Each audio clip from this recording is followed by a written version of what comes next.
Maria Jones stepped into the bank gripping a scholarship check in her hands. At just 14 years old she had worked incredibly hard to earn this money. Her academic achievements had landed her a prestigious scholarship, and now she was here to deposit it into her account. She walked up to the teller counter, where a middle-aged white woman named Cynthia was typing on her computer. Maria placed the check down carefully. "I'd like to deposit this into my account, please." Cynthia barely glanced at her before looking at the check. The moment she saw the amount, her eyebrows shot up. "Where did you get this?" she asked, her tone sharp and skeptical. Maria frowned. "It's my academic scholarship money. I have the documents to prove it." Cynthia snorted. "A 14-year-old with a check this size? That doesn't sound right." She pushed the check back toward Maria. "Sorry, but we can't just deposit random money from an unknown source." Maria's hands tightened around the papers she was holding. "It's not from an unknown source. It's from the state's academic program. I have all the official paperwork right here." She placed the neatly organized documents on the counter. Cynthia barely glanced at them before shaking her head. "I don't know. This seems suspicious." Maria took a deep breath, trying to stay calm. "There's nothing suspicious about it. I worked hard for this money, and I have every legal document to prove it." Cynthia crossed her arms, smirking slightly. "Well, I'll have to verify that." She picked up the check and documents but made no effort to move. Instead, she studied Maria with a condescending look. Maria's heart pounded. She could already tell, Cynthia had no intention of helping her, and she knew exactly why. Maria watched as Cynthia lazily flipped through the documents, barely reading them. It was clear she had already made up her mind. "You expect me to believe this?" Cynthia scoffed. "A teenager walking in with a check this big? Sounds like fraud to me." Maria's jaw clenched. "It's not fraud. It's my scholarship money. You can call the scholarship board to confirm." Cynthia smirked. "Oh, I'll be calling someone, all right." She turned to a security guard standing near the entrance. "Hey, Carl. We might have a situation here." Maria's face burned with embarrassment as Carl, a bulky man in a uniform, walked over. Several customers turned to stare. "What's going on?" he asked, eyeing Maria suspiciously. "This young lady is trying to deposit a suspiciously large check," Cynthia said in a mocking tone. "It doesn't seem legitimate." Maria held out her documents. "It's from my scholarship program. Everything is legal." Carl barely glanced at them before shaking his head. "That's a lot of money for a kid. We might need to hold this check for further investigation." Maria's heart pounded. "What? That's not fair. I have an account here. This is my money." Cynthia smirked. "Calm down, sweetie. If you really earned this money, then you shouldn't mind a little extra verification." Maria looked around helplessly. People were whispering, watching her like she had done something wrong. "You know what?" Cynthia said with a fake smile. "Why don't you step aside while we handle this? We wouldn't want to hold up real customers." Maria's fists clenched. This wasn't about verification. This was about something else. She took a deep breath. "Fine. But you're making a big mistake." Because she knew exactly who to call, Maria stepped away from the counter, her hands trembling with frustration. She couldn't believe what was happening. She had all the proof, yet Cynthia and the security guard treated her like a criminal. She pulled out her phone and dialed a number. "Mom, I need you." Her mother, Vanessa Williams, picked up immediately. "Maria? What's wrong?" Maria took a deep breath. "I'm at the bank. They won't let me deposit my scholarship check. They think it's fraud." There was a pause. Then, Vanessa's voice dropped into a dangerous calm. "Which branch are you at?" Maria told her, and Vanessa simply said, "Stay there. I'm on my way." Meanwhile, Cynthia leaned over the counter, smirking. "Calling for backup? Sweetheart, that won't change anything. We have policies." Maria locked eyes with her. "You have no idea who you're messing with." Cynthia laughed. "Oh, please.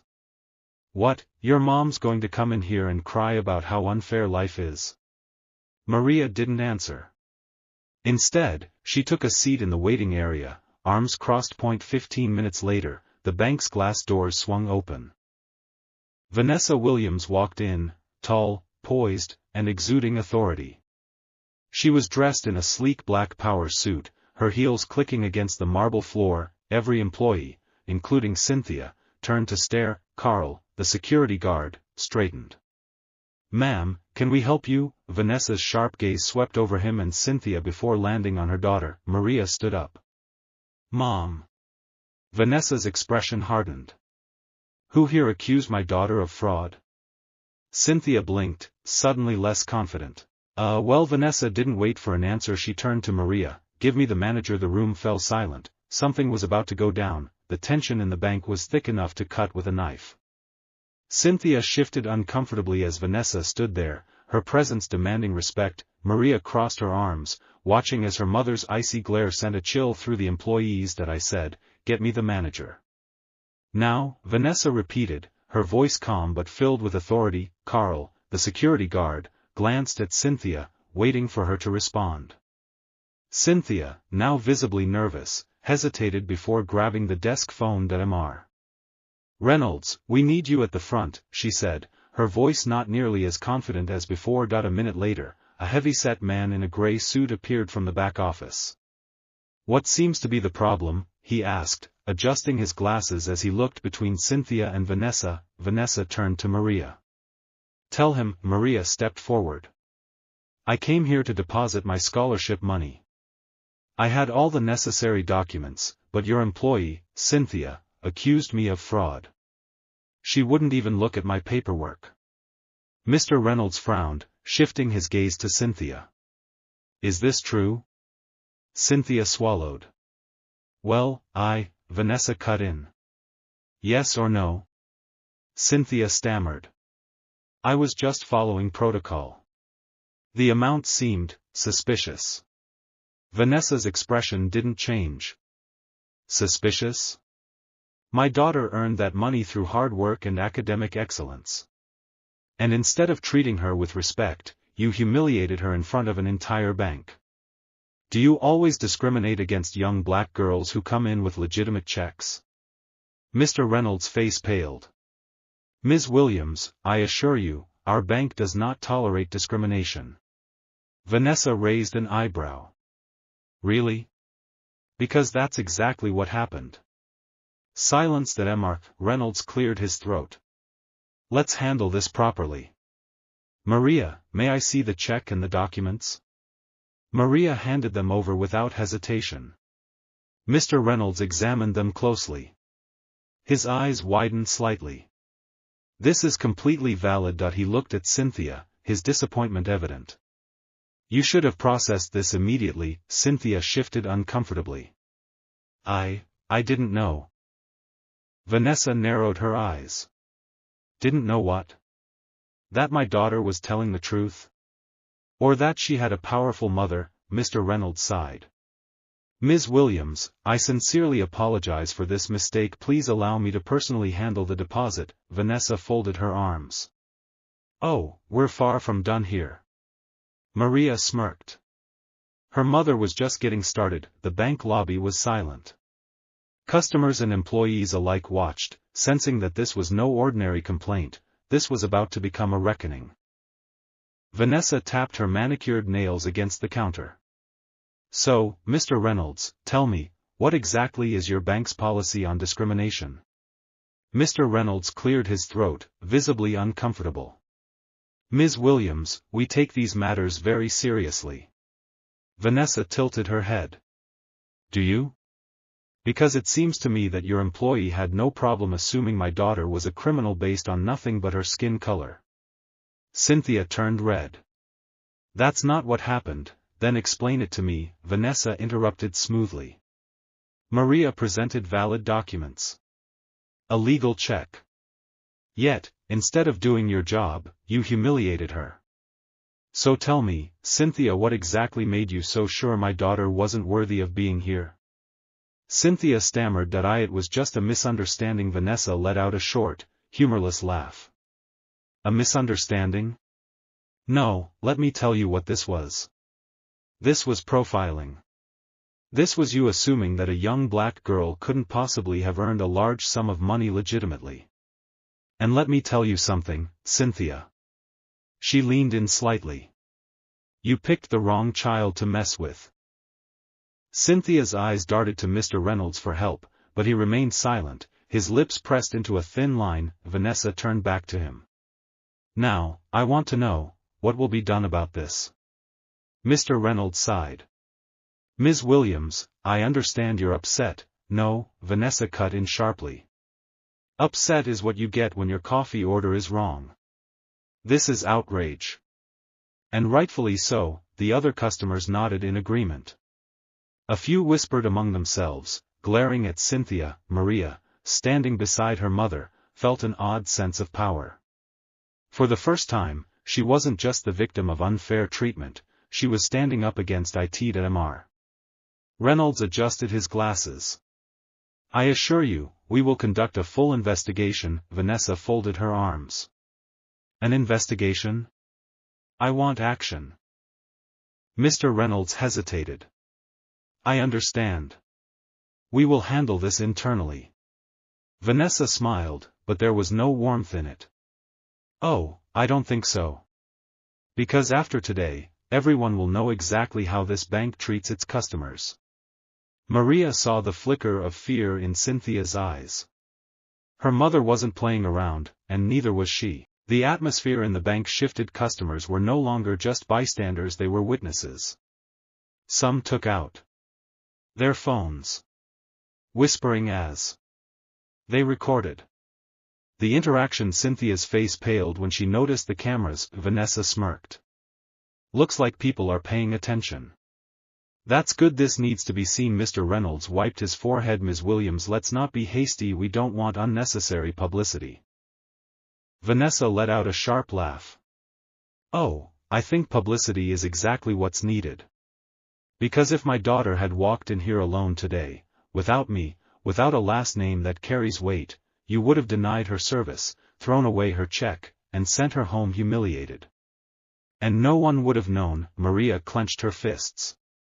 You think this doesn't happen to other kids like me? She asked, her voice steady but fierce. How many others have you turned away? Cynthia stuttered. I don't. Vanessa turned to the recording customers. I want everyone here to remember this moment. Because this isn't just about my daughter. This is about every black child who has to fight twice as hard just to be treated with basic respect. Mr. Reynolds raised a hand. Ms. Williams, please. We can resolve this professionally. Vanessa raised an eyebrow. You had that chance. But now? Now, I think it's time people see the truth. Cynthia's breathing grew rapid. I didn't mean anything by it, she pleaded. I was just following protocol. Vanessa scoffed. Protocol? Your protocol told you to assume my daughter was a fraud, despite her having all the right paperwork? Your protocol made you speak down to her like she was a criminal? No, Cynthia, this wasn't about bank rules. This was about bias. The murmurs in the bank grew louder. More people were filming. Cynthia looked like she wanted to disappear. Mr. Reynolds forced a smile. Ms. Williams, let's step into my office and talk privately. Vanessa crossed her arms. Oh, now you want to talk? No. We're handling this right here, in front of the same people who saw my daughter get disrespected. Maria felt a sense of vindication. Her mother wasn't backing down. And for the first time, Cynthia and Mr. Reynolds looked truly nervous. Because this wasn't just a complaint anymore, this was a public reckoning. The bank's atmosphere had completely shifted. Cynthia, who had been so smug and dismissive minutes ago, now looked as though she were shrinking under the weight of the onlookers' stares. Mr. Reynolds, usually composed, struggled to maintain his businesslike demeanor. Vanessa didn't let up. So, what's it going to be? Are you going to keep pretending my daughter doesn't have the right to her own money, or are you finally ready to do your job? Mr. Reynolds sighed and turned to Cynthia. Process the deposit. Cynthia hesitated. But, now. His tone left no room for argument. With trembling hands, Cynthia took Maria's check and documents, entering the information into the system. The room was so silent that the sound of the keyboard clicking was deafening. Maria watched as Cynthia's face twisted in frustration when the check cleared without issue. There. It's done, she mumbled, barely looking up. Vanessa leaned in slightly. See how easy that was? If only you'd done your job from the start, we wouldn't be here. Cynthia gritted her teeth but said nothing. Then, Vanessa turned to Mr. Reynolds. This isn't over. I want corporate's number. His jaw tightened. Ms. Williams, I assure you, now. Reluctantly, Mr. Reynolds scribbled down a number on a business card and handed it over. Vanessa took it and smiled coldly. Good. Because I have a lot to say about how this bank treats young black customers. Cynthia's breath hitched. You don't have to do that, she said quickly. I was just being careful. I didn't mean, Vanessa narrowed her eyes. You didn't mean to get caught. A man who had been recording spoke up. Don't worry, ma'am. I'm posting this everywhere. People need to see how they treat kids like her. Cynthia paled. Mr. Reynolds' face darkened. There's no need for that. Oh, but there is, Vanessa interrupted. Maybe next time, your employees will think twice before they discriminate. Maria stood tall, watching as Cynthia squirmed. For the first time, it felt like justice was on her side, but Vanessa wasn't done yet. She took out her phone and began dialing, because this wasn't just about an apology, this was about consequences.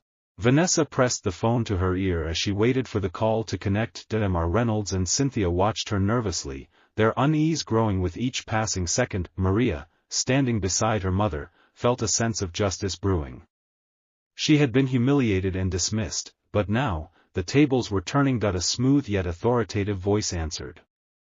This is Richard Coleman, Regional Director of First National Bank. How can I assist you? Vanessa wasted no time. Mr. Coleman, this is Vanessa Williams, CEO of Williams Enterprises. I'm standing in one of your branches, where my 14-year-old daughter was just humiliated, harassed, and nearly denied her legal right to deposit a scholarship check, because your employees assumed she couldn't have that kind of money. There was a brief silence on the other end. Then, the tone of Mr. Coleman's voice changed, now sharper, more concerned. Excuse me? That is unacceptable. Which branch are you at? Vanessa glanced at Mr. Reynolds. Would you like to tell him, or should I? Mr. Reynolds cleared his throat. It's the downtown branch on Maple Street, he said weakly. Vanessa relayed the information over the phone. I have witnesses. I have video footage. And, trust me, I have the influence to make sure this doesn't just disappear. Mr. Coleman sighed heavily. Ms. Williams, I sincerely apologize for what happened to your daughter. I can assure you that this will be addressed immediately. Discrimination of any kind is against our values, and if your allegations are correct, disciplinary action will be taken. Vanessa wasn't satisfied with just words. I expect more than an apology. This is about accountability. How many other black customers, especially children, have been treated this way? How many have been turned away because of ignorant, biased assumptions? There was a pause. I understand your frustration. Rest assured, I will be personally reviewing this matter. Vanessa smirked. Good. Because if I don't see immediate changes, this story will reach the news. And trust me, your bank's reputation won't recover easily. Mr. Coleman responded quickly. I will handle it. You have my word. Vanessa hung up and turned to face Cynthia and Mr. Reynolds, both looking pale. Expect a call from corporate soon, she said. And when they ask for details, I suggest you tell the truth. The bank lobby was silent. Customers whispered amongst themselves. The weight of what had just happened settled on everyone in the room. Maria felt a newfound strength rise within her. She had been belittled, but now, she was being heard. Vanessa placed a hand on her daughter's shoulder. "Come on, sweetie. We're done here." As they walked out, Cynthia slumped into her chair. Mr. Reynolds wiped his forehead. The bank employees exchanged nervous glances, because this wasn't just another complaint, this was a reckoning. The next morning, Vanessa's phone rang just as she was finishing breakfast with Maria. She glanced at the caller ID, First National Bank corporate office. Smirking, she answered. "Vanessa Williams speaking." A deep voice came through. "Ms. Williams, this is Richard Coleman. I wanted to personally update you on the situation from yesterday." Vanessa leaned back in her chair. "I'm listening." "After reviewing the incident, we've taken immediate action. Mr. Reynolds has been placed on indefinite suspension pending further investigation, and Cynthia has been formally reprimanded. We are implementing mandatory sensitivity and anti-discrimination training across all branches." Maria, listening nearby, widened her eyes. "They're actually doing something," she whispered. Vanessa wasn't completely satisfied yet. "That's a start, Mr. Coleman. But let's be clear, this is bigger than just 2 employees. Your institution has a problem, and if you don't make systemic changes, this will happen again." Mr. Coleman sighed. "I understand, Ms. Williams. That's why we want to invite you to a meeting with our executive team to discuss broader reforms. We value your insight, and we don't want to just put out fires, we want real change." Vanessa nodded, impressed but still cautious. "I'll consider it." After the call ended, Maria looked up at her mother. "Mom, you really made them listen." Vanessa smiled, brushing a hand through her daughter's curls. "No one should ever doubt your worth, baby. You earned that scholarship. You have every right to walk into a bank and be treated with respect. And if anyone tries to take that from you, they'll have to answer to me." Maria hugged her tightly. For the first time since the incident, she felt something stronger than anger: empowerment. Meanwhile, back at the bank, chaos was unfolding. Mr. Reynolds sat in his office, staring blankly at the email notifying him of his suspension. His hands trembled as he scrolled through the internal memo. Vanessa Williams had personally called out their discriminatory practices, and corporate was taking it seriously. Cynthia sat at her desk, typing mindlessly, but her hands were shaking. She had been reprimanded, yes, but the looks from her coworkers were worse. Some whispered when she passed. Others outright ignored her. She had been the face of the scandal, and now she was paying the price. She knew things would never be the same. And this was just the beginning. A week later, Vanessa and Maria sat across from a table of bank executives in a sleek, glass-walled conference room at First National Bank's headquarters. The atmosphere was tense but professional. "Ms. Williams, we appreciate you taking the time to meet with us." Mr. Coleman, the corporate director, began. "We deeply regret what happened to your daughter, and we're committed to making sure nothing like this ever happens again." Vanessa folded her arms. "Words are nice, Mr. Coleman, but actions matter more. What steps are you actually taking?" He cleared his throat and slid a folder across the table. "We've terminated Mr. Reynolds, effective immediately." Maria's eyes widened slightly. Vanessa remained composed. "And Cynthia? She has been demoted and placed on a strict probationary period. Additionally, we are rolling out a new bias training program for all employees. And we've implemented a new policy that ensures minors with proper documentation can deposit scholarship funds without unnecessary scrutiny." Vanessa flipped through the papers, scanning the details. She nodded. "This is a good start. But I'll be watching. If I hear about another incident like this, I won't just come in as a concerned mother. I'll come as a CEO with a legal team." The executives exchanged nervous glances. They knew she meant it as the meeting concluded. Maria felt a newfound sense of confidence. She had seen firsthand what standing up for herself could accomplish. Walking out of the bank's headquarters, Maria turned to her mother. "Mom, I want to use some of my scholarship money to start a financial literacy program for kids my age, so we all know our rights." Vanessa's heart swelled with pride. "That's my girl." Meanwhile, back at the bank, Cynthia sat at a much smaller desk in a less prestigious part of the branch. She had learned a harsh lesson. Discrimination has consequences. And as for Mr. Reynolds, his career in banking was over. justice had been served. If you believe in standing up against discrimination and treating everyone with fairness and respect, share this story. Let's spread awareness and ensure that no one is judged by their appearance. Hit the like button, comment your thoughts, and don't forget to subscribe for more eye-opening stories.